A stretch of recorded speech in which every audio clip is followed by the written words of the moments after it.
Zinat was just 18 years old when she made the most important decision of her life. She married the man she loved. She had been hurt at home, beaten for wanting to choose her own husband, so she left. She found safety, love, and peace with Hassan. For the first time, she was free. But then, her mother came to visit. She didn't shout. She didn't threaten. Instead, she smiled and said, "Come home for a few days. Let's celebrate your marriage properly. We want to make peace." Zinat wanted to believe her. She still loved her family. But deep inside, she was afraid. The night before she returned, she told Hassan, her husband, "Please don't let me go. They will kill me." Still, she went back. 8 days later, neighbors saw thick black smoke rising from the rooftop of her family's home. They heard screaming. But they were told, "It's just a family matter." This is the real story of Zinat Rafiq. But not everything is as it seems. Welcome to the crime series. Before we begin, do us a quick favor. Drop your location and the time you're watching this in the comments. We want to know where you're tuning in from, because these stories matter everywhere. Like this video, subscribe, and turn on notifications so you never miss a case. Zinat Rafiq was born around 1998 in Lahore, Pakistan, into a lower-middle-class Punjabi family. Her household was part of a conservative and tightly knit neighborhood where tradition is held high over personal choice, and the honor of a family was often considered more valuable than the happiness or freedom of its daughters. In such communities, deviation from cultural expectations, especially by young women, was seen not only as rebellion, but as disgrace. Zinat Rafiq was the youngest daughter in her family. She lived in a household that included at least one brother and other relatives, including her mother, Parveen Rafiq. According to reports, several married sons and their wives also lived in the same home, which is common in many extended families in South Asia. Parveen Rafiq held a strong influence over the family and was known to uphold traditional values, particularly regarding family honor. There is limited public information about Zinat's father, and he was not mentioned in official reports or media coverage. People who knew Zinat described her as soft-spoken, respectful, and kind. She was known for helping others in her neighborhood and for treating elders with care. While she followed the rules set by her household, those around her noted her intelligence, quiet determination, and compassionate nature. Zinat attended a local government school not far from her home. Her teachers often said she was one of their most attentive students. She had a natural curiosity and did well in her studies, even though girls' education wasn't a major priority in her family. Outside school, she also taught younger children how to recite verses from the Quran. Her deep respect for faith and her soft-spoken confidence made her loved by many, especially among those who saw her more than just as a daughter of a strict household. But inside her own home, Zinat lived under pressure. Her mother watched over her closely. Any conversations with boys were forbidden. Personal opinions were discouraged.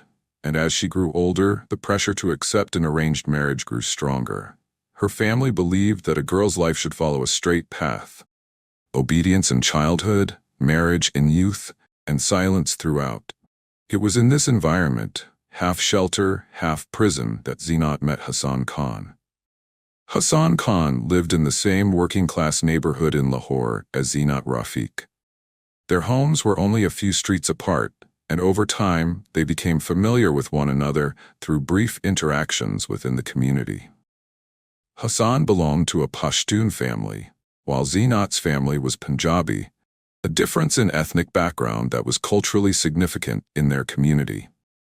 Interethnic marriages, particularly without family consent, were often frowned upon in conservative circles, which contributed to the disapproval surrounding their relationship. Hassan was a few years older than Zinat. Although limited information is available about his early life and family background in public records, media interviews and statements made after Zinat's murder indicate that Hassan came from a modest background. He was described in news reports as respectful and responsible. Neighbors noted his calm manner and the quiet way he expressed his emotions. He was not highly educated and there is no public record indicating that he completed higher education. However, he was known for being dependable and straightforward. He had the trust of those around him and was viewed as someone who took care of his responsibilities. Zinat and Hassan first met when she was just in her early teens, while he was already in his teens. At first, their interactions were innocent, passing greetings in the street, glances in the market, brief moments at communal water pumps or corner shops. But over time, those moments grew longer. In a place where families lived close together and everyone knew everyone's story, their friendship grew quietly. They never showed it in public. There were no loud confessions or dramatic scenes, just small exchanges.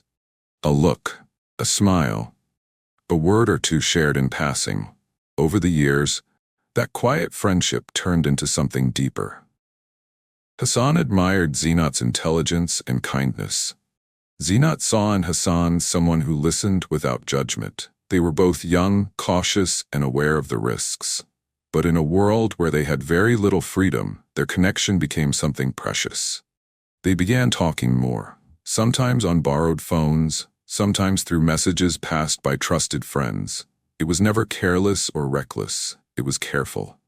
It was hidden, but it was real. Their love was not the kind found in storybooks. It was not loud or bold. It was the kind that grows in silence, in the small spaces between fear and hope. It was shaped by respect and understanding. They never made promises they couldn't keep. They simply wanted to be together, to share a future where they could make their own choices. But around them, the world was not ready for their story. Zinat's family would never approve of her choosing her own husband, especially not a Pashtun man. Ethnic pride and cultural loyalty ran deep in her home. Her mother had already begun looking for a husband for her. Someone chosen by the family, someone who would bring status or security. Zinat's refusal to go along with those plans was seen as rebellion, as betrayal. Still, the bond between Zinat and Hassan only grew stronger. They kept their love hidden from everyone, but they dreamed of a life where they wouldn't have to hide anymore. A life where Zinat could walk freely with Hassan by her side. A life where love was not a crime, and choosing one's partner was not seen as an attack on family honor. As Zinat approached her 18th birthday, the pressure from her family increased. Her mother grew more forceful. The discussions about arranged marriage became louder, more serious. Zinat tried to reason with them. She tried to delay. But inside, she knew her window of freedom was closing fast. Hassan noticed the change too. Zinat's messages became more careful. Her voice over the phone carried tension. She was torn between her love and her loyalty, torn between her future and her family. Still, they hoped. They hoped that someday, somehow, they would be accepted, that love would be enough. But in the world they lived in, love without permission was dangerous. It was judged. It was punished. And in the streets where their story began, in the corners of that Lahore neighborhood filled with whispers and watchful eyes, fate was waiting. Zinat Rafiq's journey from obedience to defiance was not a dramatic rebellion. It was a quiet decision driven by love and desperation. After hiding her relationship for years, Zinat Rafiq eventually gathered the courage to inform her family about Hassan Khan, the young man she had developed feelings for and hoped to marry. However, her admission was not met with conversation or consideration. According to Hassan and media reports, Zinat's family responded with immediate and escalating violence. Instead of listening to her or engaging in any form of dialogue, her relatives, particularly her mother and brothers, resorted to beatings and intimidation. Witnesses later confirmed that she had visible injuries following these incidents. She had been struck in the face and body, suffering from bleeding and bruising, especially around her nose and mouth. The trauma she endured was both physical and emotional, and those around her noticed a growing fear in her demeanor. Despite the abuse, Zinat did not back down. She remained committed to her decision and continued to communicate with Hassan in secret. Her resolve only grew stronger, fueled by the realization that her family would not allow her to live life on her own terms. Staying at home meant a future shaped by forced marriage and continued control. For Zinat, escaping was not an act of rebellion, it was survival. In late May 2016, Zinat took the bold step of leaving her family's home to marry Hassan. The couple formalized their union legally through a civil court in Lahore. The couple obtained their marriage certificate on May 29, 2016. The marriage was simple and quiet. There were no guests, no celebration, and no family blessings. But it was legal and binding under Pakistani law.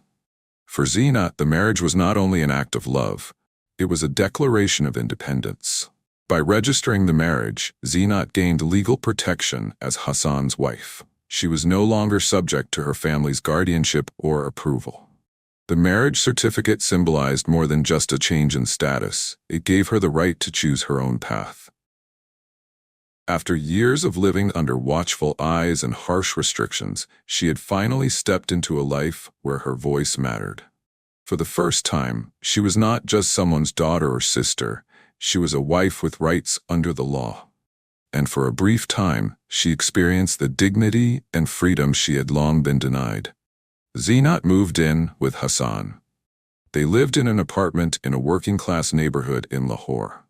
The flat was modest, shared with some of Hassan's relatives, but for Zinat, it was a breath of freedom. For the first time in her life, she had a voice in her home. She woke early, made tea, and helped prepare meals. She and Hassan shared quiet mornings, discussed the future, and made plans. Hassan dreamed of starting his own motorcycle repair shop. Zinat wondered aloud about enrolling in evening classes or tutoring local children. In those few days, she tasted the freedom she had never known at home. Just 4 days after Zinat and Hassan legally registered their marriage on May 29, 2016, her mother, Parveen Rafiq, unexpectedly came to visit the couple at their home. She was not alone. Accompanying her was one of Zinat's male cousins. Their sudden appearance surprised Hassan's family, but what stood out even more was the change in their tone. In contrast to the anger and hostility Zinat had previously endured from her family, this time her mother and cousin came with what seemed like kindness, calm words, and a willingness to make peace.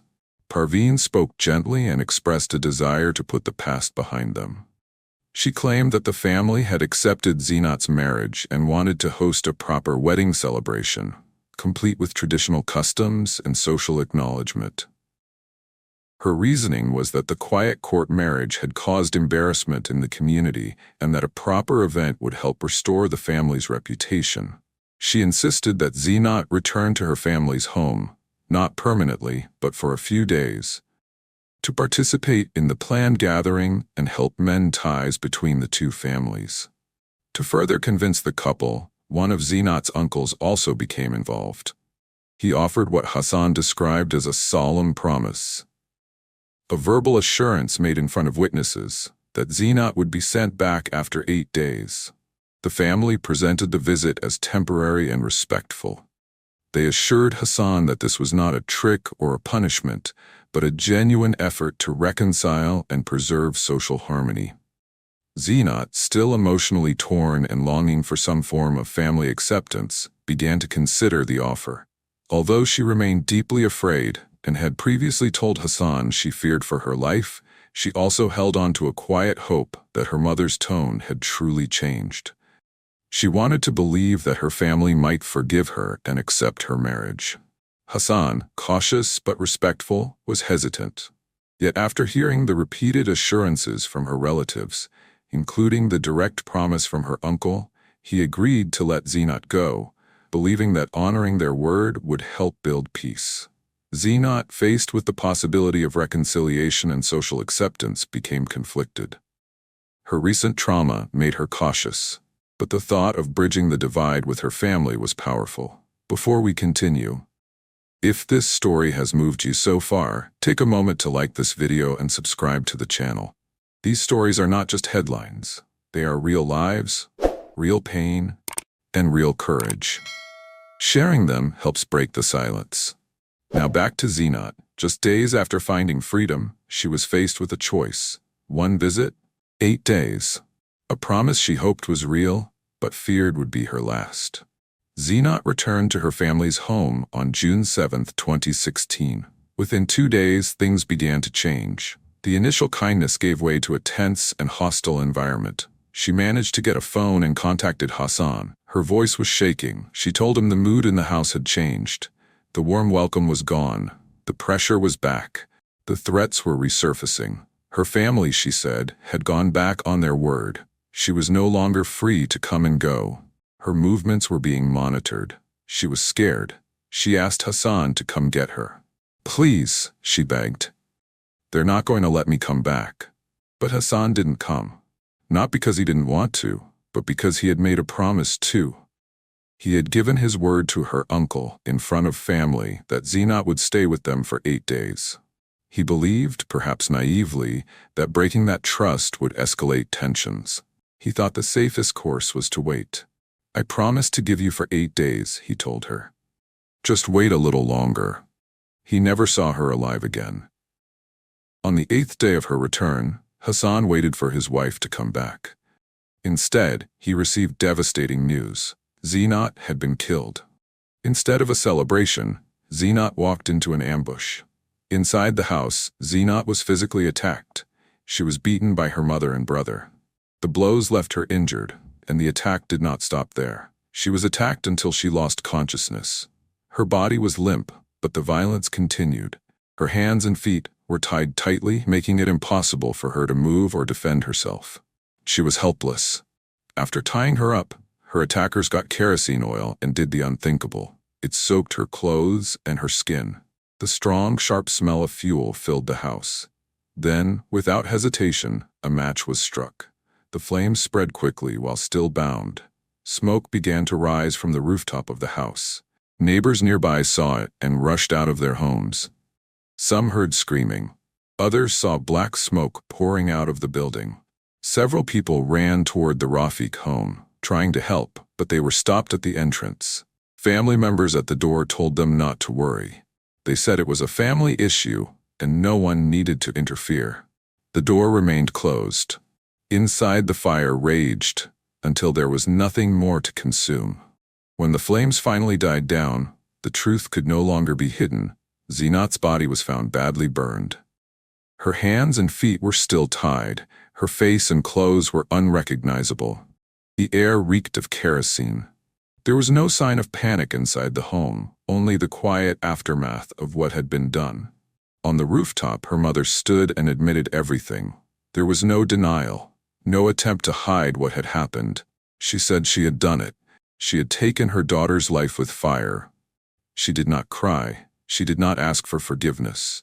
The case sent shockwaves across the country. It wasn't just the brutality of the crime that stunned the public. It was the calculated deception. Zinat had been lured home under the false promise of acceptance. Her mother, cousin, and uncle had created a facade of peace, only to carry out what appeared to be a carefully planned murder. When police entered the home, they found Zinat's body badly burned, her hands and feet tied. The scene left no doubt. This was not a crime of passion. It was a carefully planned execution, a punishment meant to make an example. But the horror didn't end there. No one from Zinat's family came forward to claim her body. She was abandoned in death, just as she had been in life. It was Hassan Khan who stepped in, the man she had chosen, the man they hated. With tears in his eyes, Hassan and his family took Zinat's body, arranged her funeral, and buried her in silence. There were no family members, no prayers from her brothers. Just a young man, standing over the grave of the woman he loved, asking the world how this could have happened. Her murder followed a pattern seen too often in Pakistan. A daughter defies her family, chooses her own husband, and is punished in the name of honor. But Zinat's case pierced the public consciousness in a way few others had, because the betrayal came not from strangers, but from her own mother, because the promises were deliberate lies, and because Zinat, even at her most vulnerable, had shown unimaginable courage. She had fought for her right to love. She had believed in forgiveness, and it had cost her everything. Following Zinat's murder, her mother Parveen Rafik was taken into custody and questioned by authorities. During interrogation, Parveen did not express any remorse for her actions. Instead, she openly admitted to killing her daughter and framed the act as a matter of honor. In her statement, she said that Zeenat had brought shame to the family by marrying without permission, by disobeying her parents, and by disregarding her mother's authority. For Parveen, it did not matter that the marriage was legally registered under Pakistani law. In her eyes, Zeenat had defied the values and decisions of her family, and for that, she believed punishment was justified. She remained calm as she confessed and showed no sign of regret for what had been done. Alongside Parveen, her son Anis Rafiq was also implicated in the crime. Anis had recently returned to Pakistan from the United Arab Emirates, and according to the investigation, he was present at the time of the murder. He assisted his mother during the attack. It was reported that he helped restrain Zeenat as she was beaten and strangled. His involvement was not passive. He played an active role in the sequence of events that led to her death. As a result, he was arrested and charged as a co-conspirator and accomplice to murder. The evidence against both Parveen and Anis was overwhelming. Medical examinations confirmed that Zeenat had been strangled before her body was set on fire. This detail ruled out the possibility of the fire being accidental or the result of a spontaneous act. Further forensic analysis found traces of kerosene oil on Zeenat's body and at the scene of the crime, supporting the conclusion that an accelerant had been deliberately used to murder her.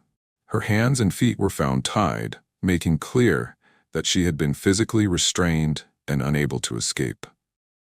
Parveen's public confession, which was broadcast on national television, became one of the most shocking elements of the case.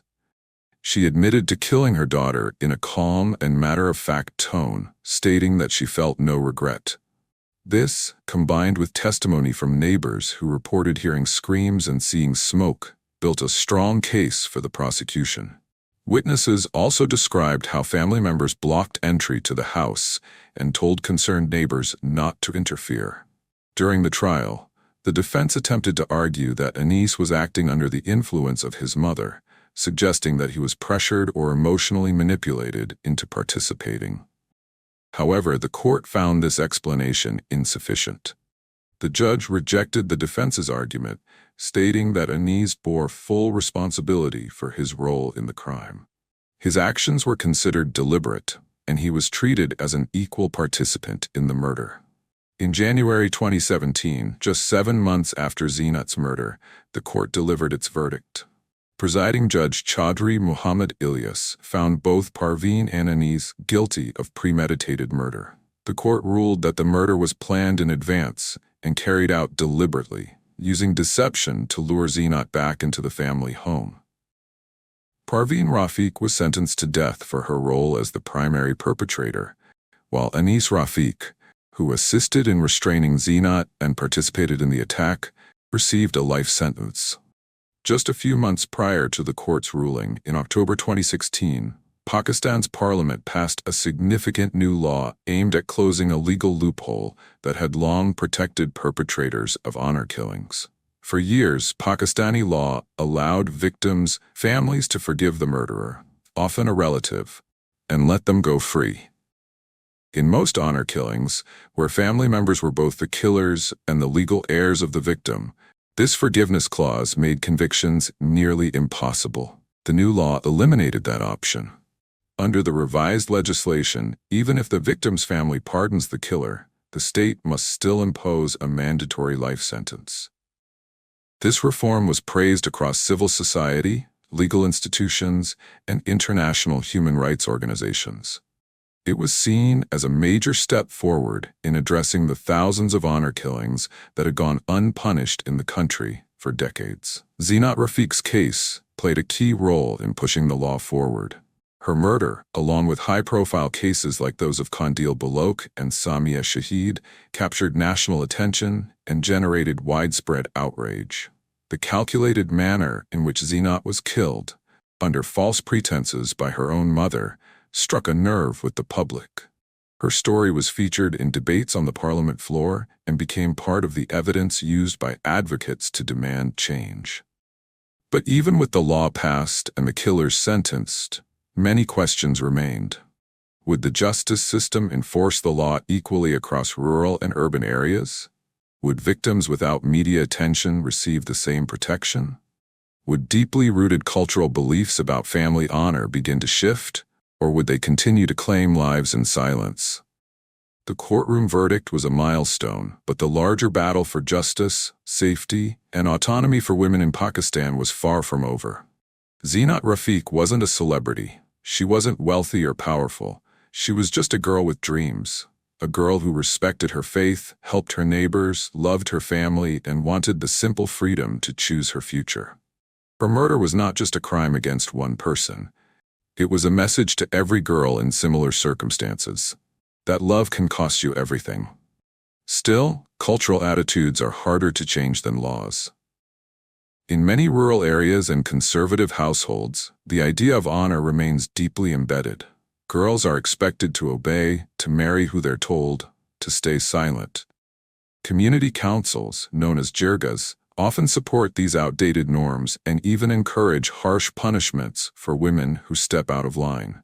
Changing the law was a victory, but changing hearts and minds would be a longer battle. Zeenat's story resonated across Pakistan. It became more than a headline. It became a symbol of resistance. Alongside the murders of Kandil Balok, a social media influencer killed by her brother, and Samia Shahid, a British Pakistani woman allegedly killed in an honor-based plot, Zeenat's name became part of a larger movement. In schools and universities, Zeenat's story was discussed in classrooms and seminars. Students held candlelight vigils and public debates. Civil society groups used her case to launch advocacy campaigns and workshops. For once, the silence around honor killings was breaking. But her life also became a message of hope, a warning, a legacy, and for many, a reason to forward. If you found this story powerful, like this video to help more people learn about the reality of honor-based violence. Comment below. What do you think needs to change to protect young women like Zeenat? And don't forget to subscribe for more real-life stories that reveal the truth behind the headlines. We tell the stories others try to bury, because truth deserves a voice.